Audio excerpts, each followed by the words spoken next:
बानी। तो कितना दीवाना मरना कितना दीवानी, जिंदगी में काहे अगिया लगवला हो। तो झूठो के राम जी माई लिया माई कुछ लिया। हाँ। अपने दरबार में से दुख भरी काहे ऐसन गाना गावत हुआ भैया का तकलीफ तो के है। अरे माई तकलीफ देख मतारी यह बात तकलीफ कि ये दुनिया और संसार सब खाली मुंह कमाया।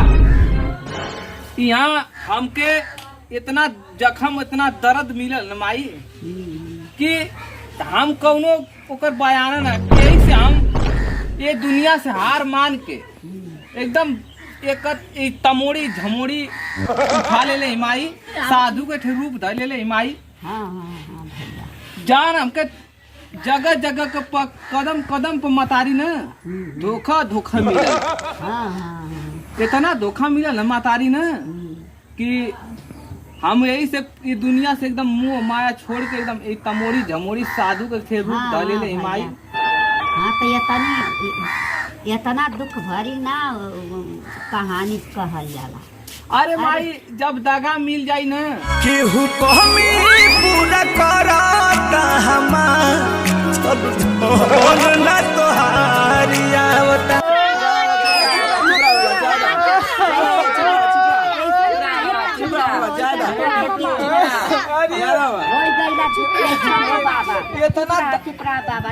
इतना दगा मिल गल न माई।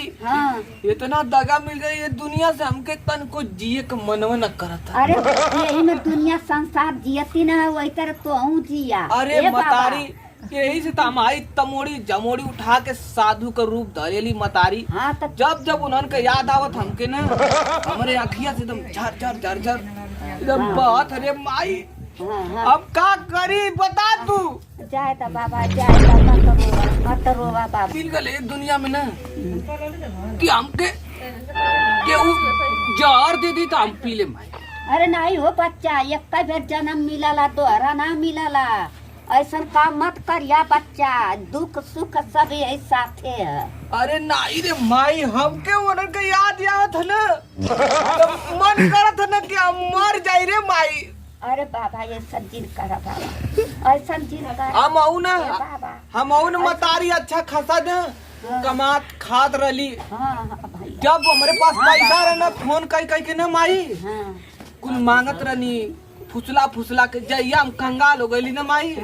लाते से कुल मार के हमारे गाड़ी पर मातारी कुल भगा।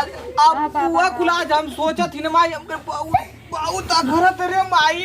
हाँ बाबा तो जाए हम जिए के ना एकदम सोच ले मतारी। हम